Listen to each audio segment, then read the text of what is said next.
Hey guys, welcome back. I am Sok sir from English Grammar Coaching Center at खरा जिगना मिर्जापुर। मेरे प्यारे छात्रों, आज आप सबके लिए दिवाली की ढेर सारी शुभकामनाएं। Very wish you happy Diwali. Big enjoy, but don't play with loudly crackers, my dear student, because loudly crackers is very harmful for environment. So you should be try to don't play with loudly crickets, my dear student.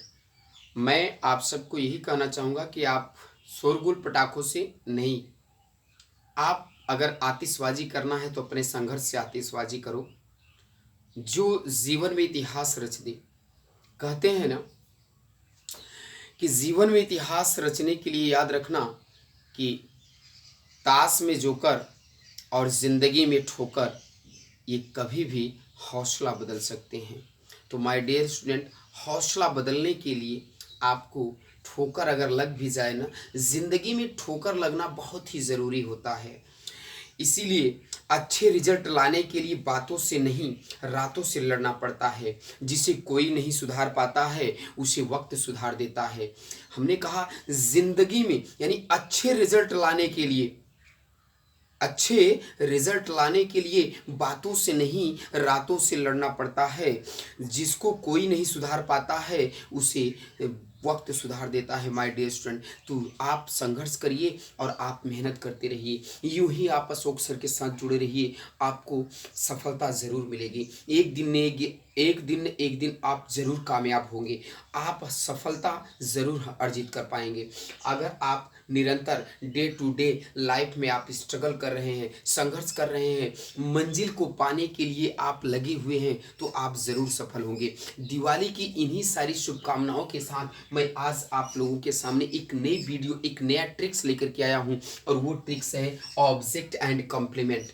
Object क्या है और complement क्या है, ये सारी बातों पर मैं आज डिस्कस करने जा रहा हूं माय डियर स्टूडेंट। सबसे पहले ध्यान रखना है कि subject plus verb plus other word, ये दो कॉन्सेप्ट होता है मेरा।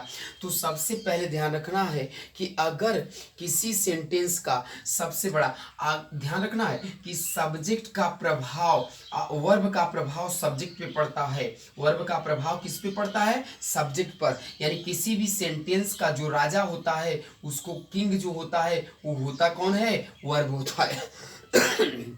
वर्ब को हम क्या कहते हैं? राजा कहते हैं। क्या कहते हैं? राजा। तो ध्यान रखना माय डियर स्टूडेंट, कह रहा है कि अगर किसी सेंटेंस में, किसी भी सेंटेंस पर, किसी भी सेंटेंस में याद रखना कि वर्ब सब्जेक्ट का अगर किसी भी वस्तु पर, किसी भी ऑब्जेक्ट पर इम्पैक्ट पड़े, क्या पड़े? इम्पैक्ट। अगर किसी पर इम्पैक्ट पड़ रहा हो, प्रभाव पड़ रहा हो, और वह प्रभाव से क्या हो? वस्तु समाप्त हो जाए। क्या हो जाए? यानी कि यूजलेस हो जाए, समाप्त हो जाए, बेकार हो जाए, तो ध्यान रखिए, यानी उसका अस्तित्व न रह जाए, तो उसी को हम क्या कहते हैं? ऑब्जेक्ट कहेंगे। क्या कहेंगे? ऑब्जेक्ट कहेंगे। Got my point. हमने कहा कि सब्जेक्ट का जिन वस्तु पर इम्पैक्ट पड़ता है, प्रभाव पड़ता है, उसी को हम क्या कहते हैं? ऑब्जेक्ट कहते हैं। क्या कहते हैं? ऑब्जेक्ट। इम्पैक्ट मीन्स होता है माय डियर स्टूडेंट प्रभाव। क्या होता है? प्रभाव। याद रखना, हमने कहा जैसे राम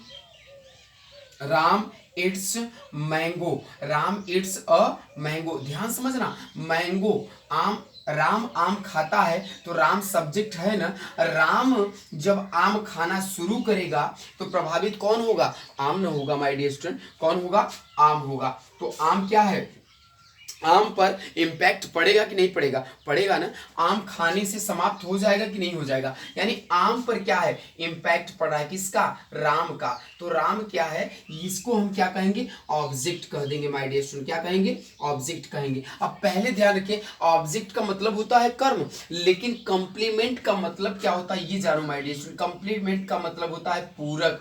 पूरक का अर्थ होता है माय डियर स्टूडेंट पूरा करने वाला। जो वाक्य को पूरा करने वाला होता है, उसी को हम क्या कहते हैं? उसी को तो बोला जाता है कंप्लीमेंट, उसी को तो कहा जाता है कंप्लीमेंट। यानी जो वाक्य को पूरा करे, जो वाक्य को जिसके वाक्य को पूरा करने वाले को ही कंप्लीमेंट कहा जाता है। क्या कहा जाता है? कंप्लीमेंट। आ रहा है ना समझ में? पॉइंट को समझो। मैं सब्जेक्ट, दूसरी टॉपिक की मैं बात कर लूं, कंप्लीमेंट यानी subject plus verb plus other word, ये कॉन्सेप्ट है। पूरी अंग्रेजी आपको इसी कॉन्सेप्ट पर निर्भर है, इसी कॉन्सेप्ट पर डिपेंड है। तो एक्चुअली यहां पर ध्यान देना होगा कि हमने कहा ऑब्जेक्ट, बात कंप्लीमेंट। कंप्लीमेंट देखिए, सब्जेक्ट का इफेक्ट वर्ब, वर्ब का इफेक्ट सब्जेक्ट पर पड़ता है और सब्जेक्ट का इफेक्ट वर्ब पर पड़ता है। लेकिन अगर किसी भी सेंटेंस में वर्ब का सरफेस ना हो पाए, किसी भी सरपास हो जाए जिसके ऊपर वर्ब से यानी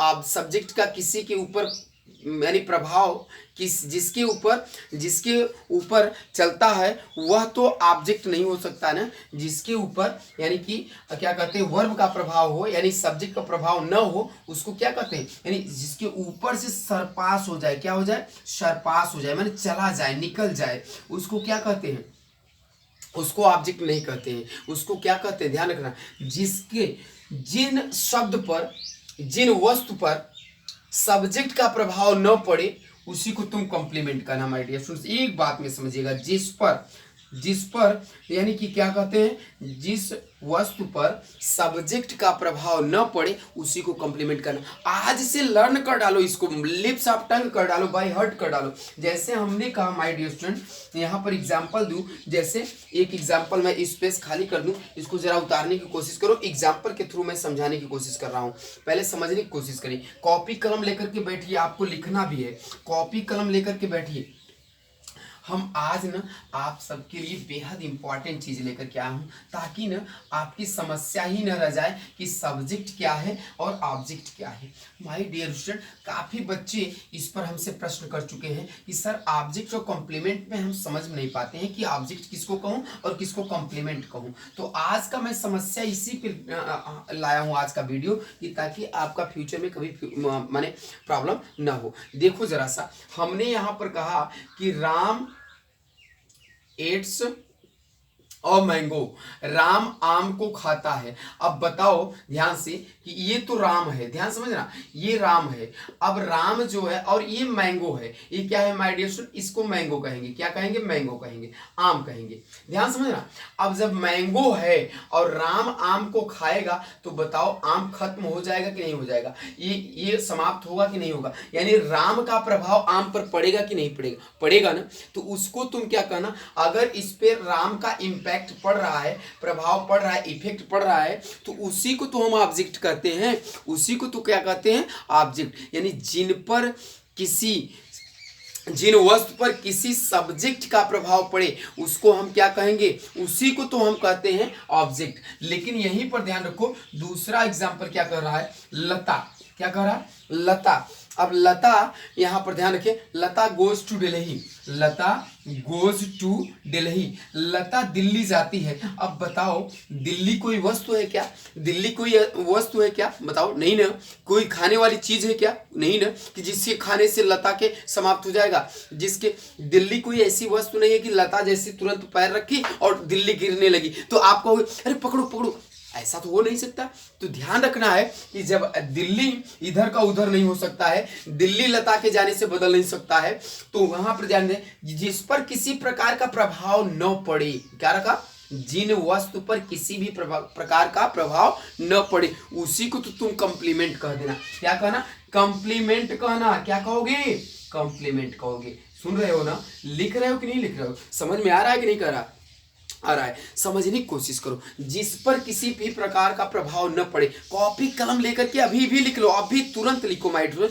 जिस चीज को तुम देख सकते हो, छू सकते हो, उसे ऑब्जेक्ट कहते हो। क्या कहते हो, ऑब्जेक्ट कहते हो। हमने कहा यहाँ ऑब्जेक्ट हेडिंग डालकर लिखो। हमने कहा जिस चीज को, ये पहले इंग्लिश लिख लो तो फिर उसके बाद दी वर्ड, हमने कहा दी वर्ड, जिस चीज को, जिस वस्तु को, the word which is influenced, which is influenced यानी कि विच इज इन्फ्लुएंस्ड, जिस पर किसी प्रकार का प्रभाव पड़ जाए, किसके, bye the subject, bye the subject, जिस पर सब्जेक्ट के द्वारा किसी भी प्रकार का प्रभाव पड़ जाए उसको तुम क्या कहना, इज कॉल्ड ऑब्जेक्ट, उसको ऑब्जेक्ट बोलना माय डियर स्टूडेंट, क्या कहना, ऑब्जेक्ट, क्या कहोगे, ऑब्जेक्ट कहोगे। एक बार फिर हिंदी लिख लेना, हिंदी लिखो, जिस चीज को तुम छू सकते हो, देख सकते हो, और उसे क्या कहते हैं, ऑब्जेक्ट कहते हैं। जिस पर किसी भी प्रकार का प्रभाव पड़े उसको क्या कहते हैं,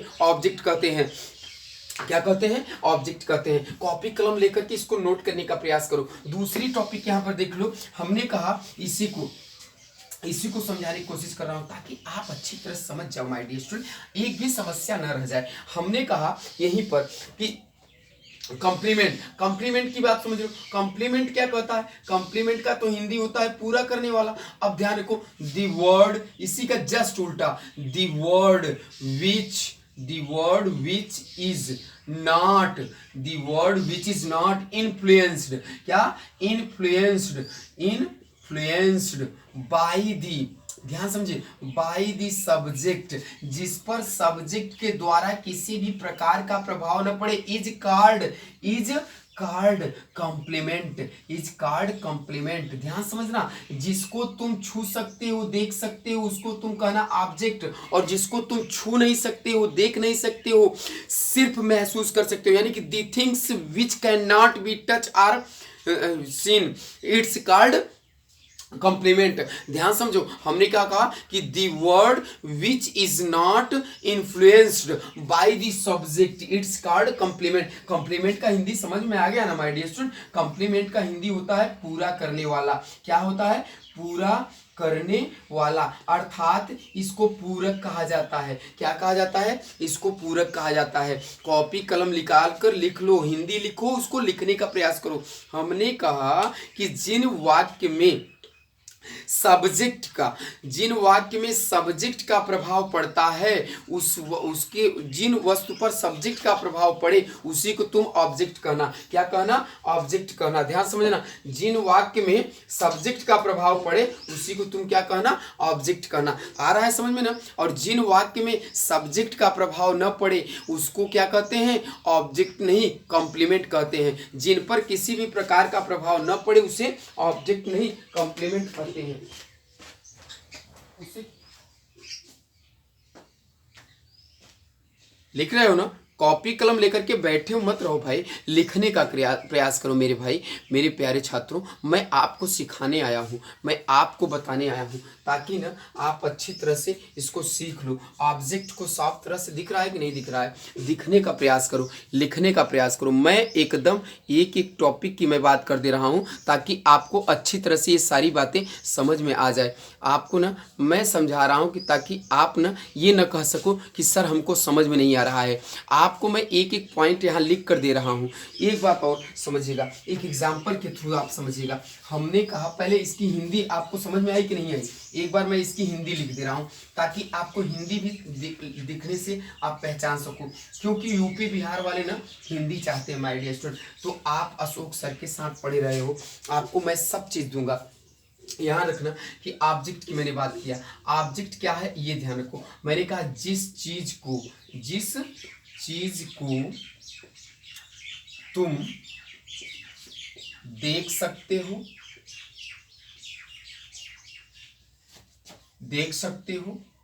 या छू सकते हो, क्या कर सकते हो, छू सकते हो। जिस चीज को तुम देख सकते हो या छू सकते हो उसे ऑब्जेक्ट कहना, क्या कहना, ऑब्जेक्ट या कहते हैं। ध्यान समझना। या फिर तुम ऐसा भी कर सकते हो, जिसमें किसी भी प्रकार का सब्जेक्ट के द्वारा प्रभाव पड़े उसी को ऑब्जेक्ट कहते हैं। दूसरा हमने कहा कॉम्प्लीमेंट। कॉम्प्लीमेंट क्या है माय डियर स्टूडेंट, जिस चीज को तुम न तो देख सकते हो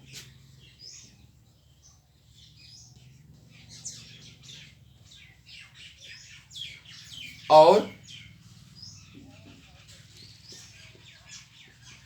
न ही छू सकते हो,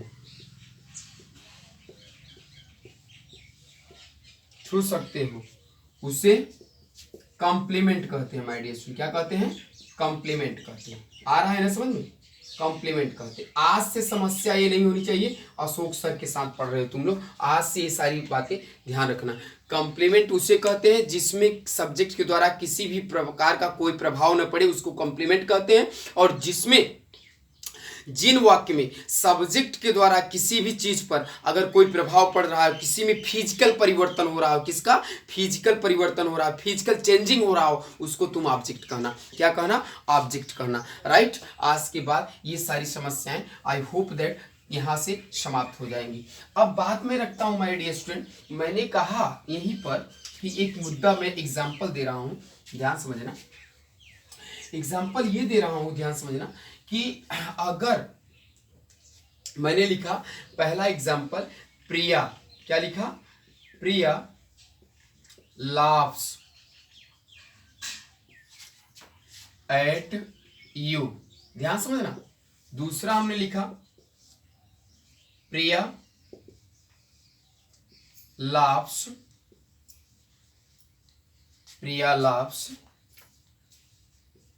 at night, दो एग्जाम्पल दिया। अब बताओ यहां पर ऑब्जेक्ट और कॉम्प्लीमेंट बताना है। तो सबसे पहले ये बताओ कि प्रिया लाफ्स एट यू, मान लो ये आप हो, ये आप ही हो, ये रवि है, ये मोहन है और ये प्रिया है। प्रिया जब तुम्हें देखकर हंसेगी तो अब बताओ ये प्रिया है ये, और ये मोहन है। ध्यान समझना, प्रिया जब मोहन को देखकर हंसी तो क्या मोहन के ऊपर किसी भी प्रकार का प्रभाव पड़ेगा कि नहीं? फिजिकल परिवर्तन होगा कि नहीं होगा? भाई वो हंसी तो मोहन समझ लेगा कि उसके मन में कुछ गुदगुदी होने लगेगी कि वो मुझे देखकर हंसी, जाकर किसी के शेयर करेगी। तो क्या उसके अंदर फिजिकल परिवर्तन हुआ कि नहीं हुआ? हुआ ना। अगर किसी भी प्रकार का फिजिकल परिवर्तन हो तो उसकी को क्या कहते हैं? ऑब्जेक्ट कहते हैं। यहाँ पर देखो फिजिकल चेंजिंग हुआ। क्या हुआ? फिजिकल चेंजिंग हुआ। अगर फिजिकल चेंजिंग हो रहा है तो उसको हम क्या कहते हैं? उसी को तो हम ऑब्जेक्ट कहते हैं। और जिसमें फिजिकल चेंजिंग नहीं होता है उसको हम ऑब्जेक्ट नहीं, कॉम्प्लीमेंट कहते हैं। तो अब बताओ प्रिया तुम पर हंसेगी तो तुम क्या हुए? ऑब्जेक्ट हुए कि नहीं हुए? तुम ऑब्जेक्ट न हुए। भाई तुम्हारे ऊपर हंस रही है तो तुम में कुछ परिवर्तन, या तो तुम्हें देखकर उसको गुस्सा ही आएगा। परिवर्तन हुआ कि नहीं हुआ? स्किन पे चेंजिंग हुआ कि नहीं हुआ? फेस पे। तो फिजिकल जहां परिवर्तन हो जाए उसको तुम ऑब्जेक्ट कहना। अब बताओ यहाँ पर भी लाभ है, यहाँ पर भी लाभ सेट है। अब बताओ प्रिया रात में हंस रही है तो रात क्या बदल जाएगा क्या? नहीं ना। प्रिया या रात को छू सकते हो क्या? कोई वस्तु है इसको संपर्क स्पर्श कर सकते हो क्या? नहीं कर सकते हो ना। तो प्रिया रात को हंसती है, रात में हंसती है तो रात पर नहीं हंस रही है, रात में हंसती है। तो ध्यान रखना कि रात बदल नहीं सकता है प्रिया के हंसने से। तो कहने का तात्पर्य है कि इस पर जो है सब्जेक्ट का इंपैक्ट इस पर हो रहा है, यानी यू पर किसी प्रकार का प्रभाव पड़ रहा है, इसलिए यू जो हुआ ऑब्जेक्ट हुआ। लेकिन यहां पर देखिए प्रिया का इफेक्ट जो है, इंपैक्ट जो है नाइट पर नहीं पड़ रहा है, नो इम्पैक्ट। तो इसमें जब नो इम्पैक्ट हो रहा होगा तो इसको हम क्या कहेंगे? इसी को तो हम कॉम्प्लीमेंट बोलते हैं। क्या बोलते हैं? कॉम्प्लीमेंट बोलते हैं। आया ना समझ में? अब ध्यान रखना कि जिनमें फिजिकल चेंजिंग होता है, जिनमें फिजिकल चेंजिंग होता है उसी को तो हम क्या कहते हैं? उसको तो हम ऑब्जेक्ट कहते हैं। क्या कहते हैं? ऑब्जेक्ट कहते हैं। लेकिन ये ऑब्जेक्ट जो होता है माय डियर स्टूडेंट दो तरह का होता है। एक तो ध्यान रखना, एक तो होता है डायरेक्ट ऑब्जेक्ट और एक होता है इनडायरेक्ट ऑब्जेक्ट। ध्यान रखना, एक होता है डायरेक्ट ऑब्जेक्ट और दूसरा क्या होता है? Indirect object. तो डायरेक्ट ऑब्जेक्ट और इनडायरेक्ट ऑब्जेक्ट में क्या अंतर है ये जरा सा जानो। डायरेक्ट ऑब्जेक्ट जो होता है जैसे गो के बाद ध्यान रखना है यहाँ पे डायरेक्ट ऑब्जेक्ट और इनडायरेक्ट, थोड़ा सा स्पेस नहीं है, थोड़ा इसको मिटा दूं, कॉपी कलम लेकर के आई होप दैट आपने उतार लिया होगा। तो अब यहाँ पर देखिए डायरेक्ट ऑब्जेक्ट क्या है ये जानिए, थोड़ा सा बात यहाँ जानने का सब प्रयास करिए कि जो डायरेक्ट ऑब्जेक्ट होता है क्या होता है? Direct object. ये ध्यान रखें नाइट जो है ये नाइट पर कोई प्रभाव नहीं था इसलिए वो डायरेक्ट ऑब्जेक्ट नहीं है। ध्यान रखना डायरेक्ट ऑब्जेक्ट अगर गो के बाद गो के बाद कोई भी शब्द आ रहा हो तो उसे तुम कॉम्प्लीमेंट कहना। क्या कहना? कॉम्प्लीमेंट कहना। और अगर इट के बाद हो, इट के बाद या डिक्शनरी के चाहे जो वर्ब हो उसके बाद अगर कोई शब्द आ रहा है तो उसे के तुम ऑब्जेक्ट कहना। क्या कहना? ऑब्जेक्ट कहना। हमने कहा कि वर्ब दो तरह से होता है। क्या होता है? वर्ब दो तरह से होता है। तो इसको समझने का प्रयास करो। यानी ऑब्जेक्ट में दो तरह से ऑब्जेक्ट देखने को मिलेगा। एक तो सबसे पहले वर्ब को जान लेते हैं। वर्ब जब हम पढ़ते हैं माय डियर स्टूडेंट तो वर्ब को इसी तरह दो तरह से कहा जाता है। एक तो कहा जाता है my dear student object taker. क्या होता है? Object taker. ऑब्जेक्ट टेकर को object taker, object taker verb यानी कि वर्ब को लेने वाला। अब इसे हम इट कहेंगे। क्या कहेंगे? इट कहेंगे। और एक होता है नॉन ऑब्जेक्ट टेकर। क्या कहते हैं? Non object taker. Non object taker जो होता है इसको ध्यान रखना है, वर्ब। इसको क्या कहेंगे हम? Non object taker verb. इसको हम ट्रांजिटिव वर्ब के नाम से जानते हैं। जो वर्ब लेता है उसको हम किसके नाम से जानते हैं? ट्रांजिटिव वर्ब इसके। और जो वर्ब नहीं ले, जो ऑब्जेक्ट नहीं लेता है वर्ब, उसको क्या कहते हैं? इनट्रांजिटिव वर्ब कहते हैं। क्या कहते हैं? इनट्रांजिटिव वर्ब कहा जाता है। क्या कहा जाता है? Intransitive verb. तो याद रखना है, इसे कहते हैं, ये गो है। क्या है? गो। अब ध्यान रखो कि जो ऑब्जेक्ट को लेता है उसे हम ट्रांजिटिव वर्ब कहते हैं। जो ऑब्जेक्ट को नहीं लेता है उसे हम क्या कहेंगे? इंट्रांजिटिव वर्ब कहेंगे। क्या कहेंगे? Intransitive verb. तो याद रख लेना, लिख लेना कॉपी कलम में कि अगर जहां पर ट्रांजिटिव वर्ब आता है उसी का my dear student passive voice बनाया जाता है, और जहां पर इनट्रांजिटिव वर्ब आता है उसकी पैसिव वॉइस कभी नहीं बनाई जाती है। यानी कि ट्रांजिटिव वर्ब की हम पैसिव वॉइस बनाते हैं। ट्रांजिटिव वर्ब को हम किस में चेंज कर सकते हैं? पैसिव वॉइस में बना सकते हैं, पैसिव वॉइस में बदल सकते हैं। लेकिन इन ट्रांजिटिव वर्ब को पैसिव वॉइस में नहीं बदला जाता है। कॉपी कलम लेकर के नोट कर लीजिएगा। आज के लिए ही बस इतना ही। Thank you, best of luck. Thank you for watching my video. My dear student, Diwali को हर्षोल्लास के साथ मनाइएगा, लेकिन शांतिपूर्वक, और माहौल को भाईचारे से एकदम लवरेज कर दीजिएगा। आज के लिए बहुत बहुत धन्यवाद। Thank you, best of luck.